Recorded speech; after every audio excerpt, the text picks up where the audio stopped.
Hello again. I'm so sorry I lost my live stream, so I do apologise. Just to recap, because I'll probably just delete the other one, it was only 2 minutes. But today we are doing Macbeth. This was chosen by Lily Teague from Cornwall. Thank you so much, Lily. Thank you for joining us. And just to remind everybody that the author states that these Shakespeare stories that have been rewritten by Andrew Matthews and illustrated by Tony Ross, they say 7+. Some of the stories are obviously tragedies and they are a little bit brutal. So today's Macbeth is probably one of the most brutal stories, so just be warned. Please check the content of the video perhaps before you let your kids watch, just to say that. So anyway, we were about to talk about the cast. Thankfully I hadn't started the story before my phone decided to play up, but here's a picture, here's the picture of the cast list. Love the illustrations in these, they're so fun. And somebody mentioned yesterday they're very much like Roald Dahl. And they so are, the illustrations in Roald Dahl books. So we have the three witches, or weird sisters they can be known as. We have Macbeth, who is the main person in our story. He is Thane of Glamis and general to King Duncan. Now Thane also means like a duke or an earl, okay? Lady Macbeth is the wife of Macbeth.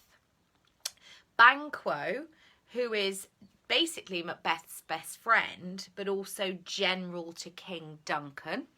We have King Duncan, the King of Scotland. So that's that page of characters there. Okay. Now the second page of characters, we've got Malcolm and Donalbain. They are the sons of the king, okay, King Duncan. Then we've got Macduff, who is Thane of Fife and a servant of Glamis Castle, and two murderers.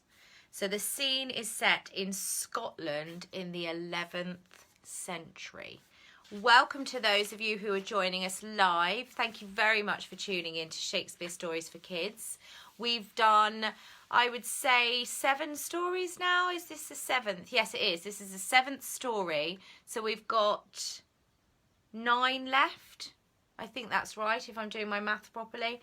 9 left, and we've got some amazing guest storytellers coming up. Thank you again to Katie yesterday for you coming along and socially distancing in the garden. Katie read us Hamlet. That was a lovely story to hear read by Katie. And tomorrow we've got a guest storyteller called Lulu who is going to be bringing us another instalment of Shakespeare, but I won't tell you now what it's going to be. And then next week we've got some other guest storytellers, so I'm very excited to welcome them.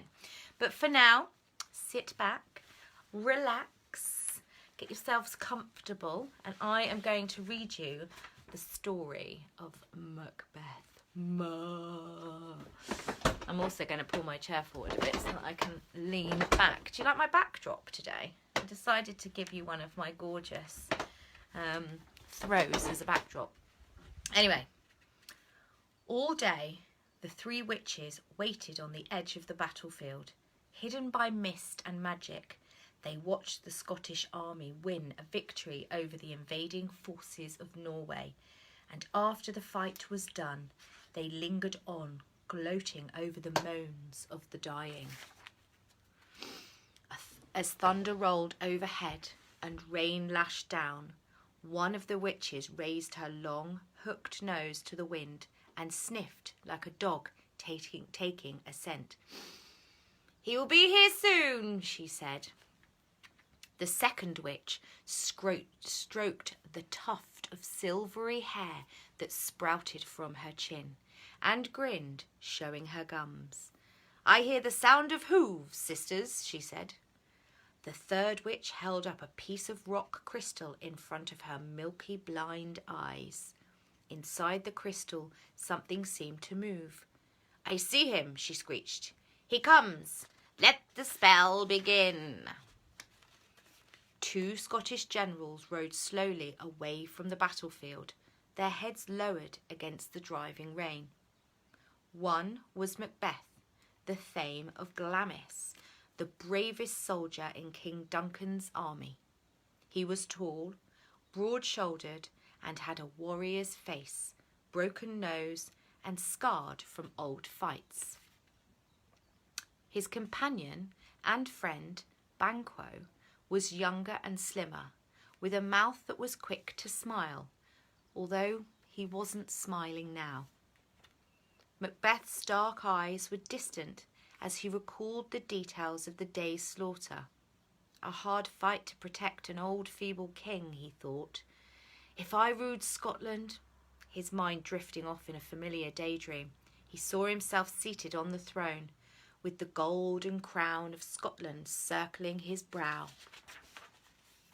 Suddenly, his horse reared and whined, its eyes rolling in terror. Macbeth struggled to control the horse, and at that moment a bolt of lightning turned the air violet. In the eerie light, he saw 3 weird hags barring the way, their wild hair and ragged robes streaming like tattered flags in the wind. Macbeth's hand flew to his sword, but Banquo hissed out an urgent warning. "No, my friend, I do not think swords can harm creatures like these." A small cold fear entered Macbeth's heart, and he snarled to conceal it. "What do you mean?" he demanded of the witches. "Stand aside." Moving as one, the witches raised their left arms and pointed crooked fingers at Macbeth. They spoke, and their voices grated like iron on stone. "All hail Macbeth, Thane of Glamis. All hail Macbeth." You can't even see my crooked finger. "All hail Macbeth, Thane of Cawdor. All hail Macbeth, who shall be king." Macbeth gave a startled gasp. How had these withered crones come to read his secret thoughts? The witches turned their fingers to Banquo. "All hail Banquo," they chanted. "Your children shall be kings." And they vanished like a mist of breath on a mirror. "Were they ghosts?" Banquo whispered in amazement. "They were mad women," snorted Macbeth. "How can I be Thane of Cawdor? He's alive and well, and one of King Duncan's most trusted friends. And how can my children be kings if you took the throne?" Banquo asked. The sound of hoofbeats made both men turn their heads. Out of the rain appeared a royal herald. He pulled his horse to a halt and lifted a hand in salute. "I bring great news," he announced. "The Thane of Cawdor has confessed to treason and has been executed. The king has given his title and lands to you, noble Macbeth. He has proclaimed you as his heir after his sons Malcolm and Donalbain. All hail Macbeth, Thane of Glamis and Cawdor." Macbeth's face turned deathly pale. So the witches told the truth, he thought. Only Duncan and his sons stand between me and the crown. My wife must know of this. I will write to her tonight. Macbeth was so deep in thought that he didn't notice the troubled look that Banquo gave him. The witches had left a scent of evil in the air, and Banquo seemed to smell it clinging to his friend. Lady Macbeth stood at the window of her bedchamber, gazing out at the clouds gathering above the turrets of Glamis Castle. In her left hand she held the letter from her husband, and its words echoed through her mind. "Glamis, Cawdor, king. You could have them all," she whispered. "But I know you too well, my lord. You want greatness, but you shrink from what you must do to get it. If only." There was a knock at the door. Lady Macbeth started and turned, her long black hair whispering against the green silk of her gown. "Come," she called. A servant entered. "A message from Lord Macbeth, my lady," he said. "He bids you prepare a royal banquet, for the king will stay at Glamis tomorrow night." What? Lady Macbeth gasped in amazement. Are you mad? She quickly recovered herself. Go and tell the other servants to make ready for the king, she commanded. When she was alone again, Lady Macbeth opened the window, and a blast of cold air caught her hair and swirled it about her face. Fate leads Duncan to Glamis, she murmured. Come to me, powers of darkness. Fill me with cruelty so I may teach my husband how to be ruthless. A low growl of thunder answered her. Macbeth rode ahead of the king's party and arrived at Glamis just after sunrise. When his wife greeted him, he noticed a hard, determined look in her eyes. This king sleeps here tonight, he said. Is his room ready? All is ready for Duncan's last night on earth, said Lady Macbeth. What do you mean? Macbeth asked. Lady Macbeth moved closer and spoke in a low voice.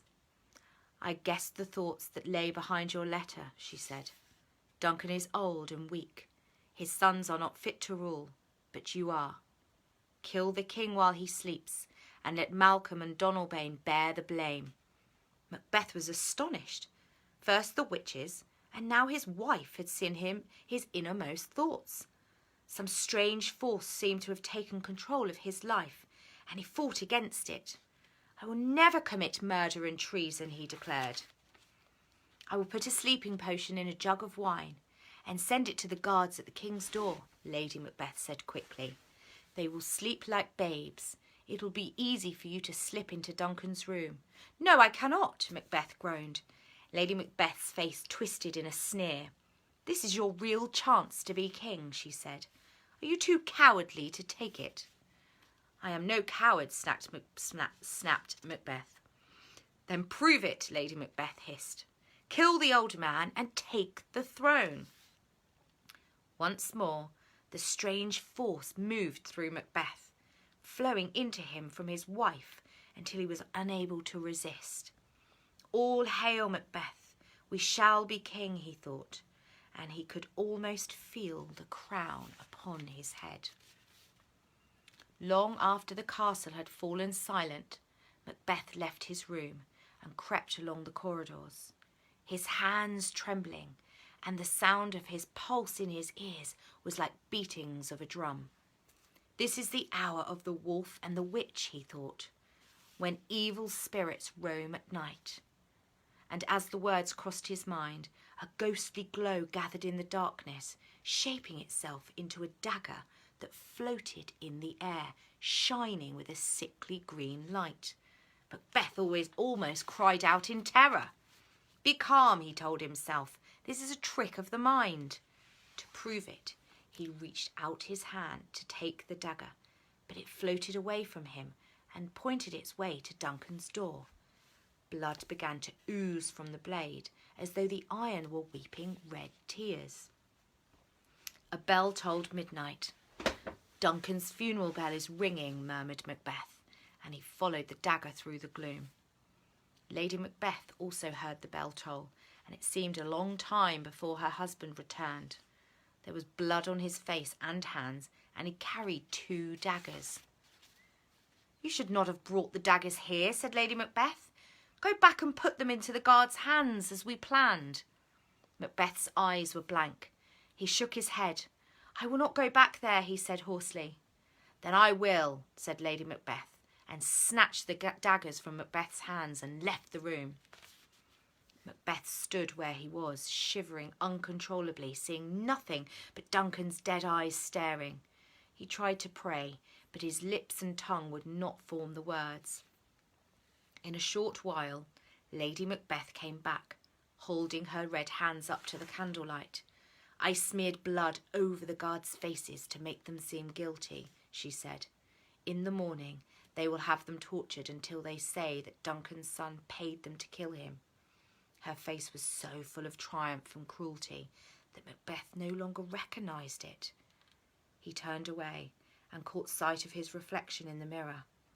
It was as if he were looking at someone else, as if he and his wife had become strangers to themselves and to each other. Glamis Castle was woken in the grey light of dawn by voices shouting, "Murder! The king is slain!" Shocked guests ran from their rooms and spoke in whispers. Who could have murdered the king? Rumours flew through the castle like swallows, and suspicion fell on Malcolm and Donalbain, who had the most to gain from their father's death. Malcolm and Donalbain were convinced that Macbeth was the murderer, but they did not dare to accuse him. Who would believe that the hero of the battle against the Norwegians would slay his own king? Though they knew it would be taken as proof of their guilt, Duncan's sons fled for their lives. Donalbain sailed for Ireland, and Malcolm rode across the border into England to put himself under the protection of the English king. Now nothing stood between Macbeth and the throne. He was crowned, but the crown did not bring him the pleasure he had imagined. His secret dream had come true, but he was disturbed by other dreams, dreams of what witches had foretold for Banquo's descendants. "Have I lied and murdered to set Banquo's pawn on the throne?" he brooded. "I must find a way to rid myself of him and his son." A dark plan formed in Macbeth's mind, and he kept it a secret even from Lady Macbeth. Without either of them realising, the strange force that had compelled them to kill Duncan was slowly driving them apart. Macbeth held a coronation feast in the royal castle of Dunsinane. Many of the nobles who attended remarked that Macbeth's old friend Banquo was not present, but Macbeth laughed whenever they mentioned it. Lord Banquo and his son must have been delayed on their way, he said lightly. Only he knew what had delayed them, for he had hired 2 murderers to ambush them on the road. At the height of the feast, a servant brought Macbeth a message that 2 men wished to see him on urgent business. Macbeth hurried to his private chambers and found the murderers waiting there. "Have you done what I paid you to do?" Macbeth demanded. "Banquo is dead, my lord," one of the murderers said. "We cut his throat and threw the body into a ditch." Macbeth sighed with relief. Perhaps now he would sleep peacefully. But then he sensed something wrong. Neither of the murderers would look at him, and they kept anxiously shuffling their feet. "And his son?" said Macbeth. The reply was shattering. "He escaped, my lord. Banquo's son is still alive." As he returned to the banqueting hall, doubts tortured Macbeth like scorpion stings. Banquo's son still alive, he thought. Lives to take his revenge on me, to claim the throne and father's son who will rule after him. Is there no end to the blood that must be shed before I find peace? As he entered the hall, Macbeth put on a false smile to hide his troubled mind, but the smile froze when he saw a hooded figure seated at his chair. "Who dares to sit in my place?" he roared. The guest fell silent and looked bewildered. The king's chair was empty. "Why, no one, my lord," said Lady Macbeth, with a forced laugh. She could see that something was wrong with her husband, but she could not guess what. "The king is jesting," she told the nobles. "This is no jest," barked Macbeth. He strode angrily towards the figure, then recoiled in horror as it drew back its hood. For what he saw was Banquo, with weed tangled in his hair and mud streaked across his face, with a deep gash in his neck that sent a stream of blood pattering onto the flagstones, and haunting glassy eyes that stared and stared. "Get rid of him!" Macbeth screeched. The nobles sprang to their feet, drawing their daggers, knocking over chairs and wine cups in the confusion. "Back to your grave," sobbed Macbeth. Banquo smiled. There was blood in his mouth, and his teeth shone white through it. Then he faded into the shadows and the torchlight. "My lords, the king is ill," Lady Macbeth said desperately. "Leave us now and let him rest. In the morning he will be himself again." "Myself?" but Macbeth moaned softly to himself. "I will not be myself again until Banquo's spirit is laid to rest. Only the witches can set me free." The witches were seated in a huddle around a fire, over which a cauldron bubbled. In the sky above their heads, a full moon sailed, casting silver light over the battlefield, still littered with unburied corpses. The blind witch held up her crystal. Deep inside, a tiny horse and rider galloped wildly through the night. "He comes," she cackled. "The spell is still strong." And Macbeth came out of the moonlight, his horse's flanks white with lathered sweat. He climbed from the saddle and was about to speak when the hooked-nosed witch called out, "The king wishes to know the future." "And it's not for the faint-hearted," warned the bearded witch. "I have courage enough," Macbeth growled. The blind witch dipped a wooden cup into the cauldron and held it up. "Drink," she said. Macbeth took the cup and lifted it to his lips, shuddering as he swallowed. Fire and ice and the light of moon burned in his brain. The blind witch's face melted like the edge of a cloud and became the face of Duncan, his silver hair dark with blood. "Beware Macduff, the Thane of Fife," Duncan said. And then he changed into Banquo. "The man born of a woman can harm you," Banquo said. "You will rule until Birnam Wood walks to Dunsinane." "Then I am safe," cried Macbeth. "No one can stop me." And he was alone. The witches, their cauldron, and the fire had vanished. It was the start of a fearful time. On his return to Dunsinane, Macbeth ordered that Macduff be arrested. When he heard that Macduff had fled to England to join Malcolm, Macbeth had Macduff's castle burned and his wife and children put to death. From then on, anyone who questioned the king's commands, no matter how harsh or unjust those commands might be, was executed.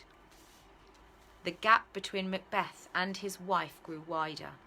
The guilty secret of Duncan's murder gnawed at Lady Macbeth's mind like a maggot inside an apple. She fell ill and began to walk in her sleep, dreaming that she and Macbeth were still covered with Duncan's blood. Out, damn stain," she croaked. "Will nothing make me clean?" Doctors could do nothing for her, and she grew weaker every day. Then at last, hope came to Macbeth's suffering subjects. Malcolm had raised an army in England, and with Macduff at his side, he marched his troops into Scotland. There the army was greeted by cheering crowds who longed to be freed from the tyrant Macbeth. First, Glamis Castle was captured and burned, and then Malcolm's forces marched to Dunsinane. To the despair of Macbeth's generals, he did nothing. Each time they advised him to go to battle, he laughed and said, "I have nothing to fear until the day that Birnam Wood walks to Dunsinane." Through the windows of the throne room, Macbeth could see the distant campfires of Malcolm's army. He raised a cup of wine to them.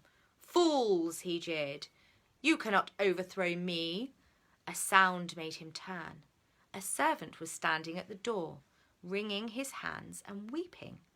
"What is it?" Macbeth asked gruffly. "The Queen, my lord," said the servant. "She is dead." For a long time Macbeth was silent, remembering the early years of his marriage, when the world had seemed bright. "Life goes on, day after day, but it means nothing," he said in a cracked whisper. "It ends in despair and darkness and death." Macbeth did not sleep that night. He drank cup after cup of wine, but it brought him no comfort. Only the certainty that his enemies would be defeated and that he would remain unharmed gave him any hope.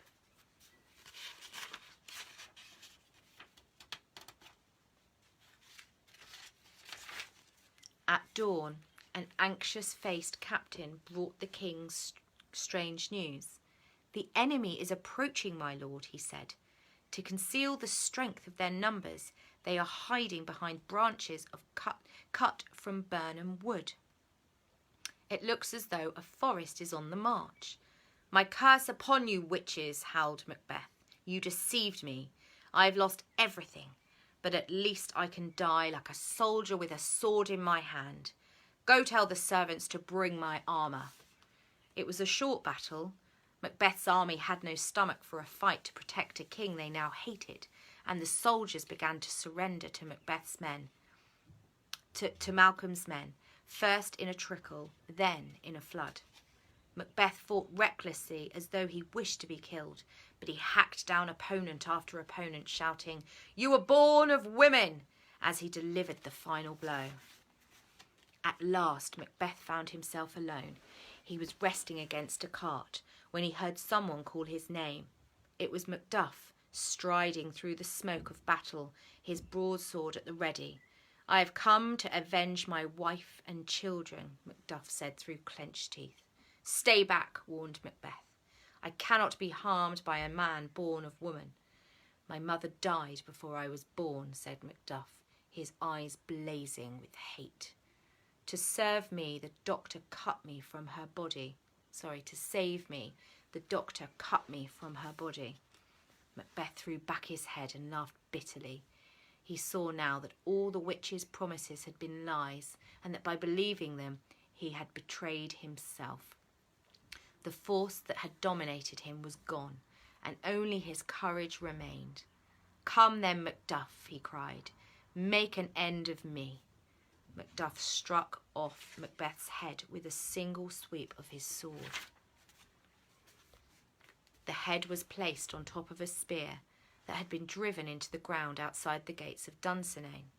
The victorious army cheered, then marched away to see Malcolm crowned king. At the sunset, 3 ravens flapped down from the castle walls and fluttered around Macbeth's head. "All hail, Macbeth," they called. "All hail, all hail." The end. I have to say, as dark... Oh, Katie's there. Hi, Katie. Thank you. As dark as that story is, I have to say it is one of my favourite Shakespeare tragedies. So guys, girls, ladies, gentlemen, kids, thank you so much for joining us for your Thursday instalment of Daily Shakespeare for Kids. There's loads more videos down on the Cherry Blossom page, wherever it is.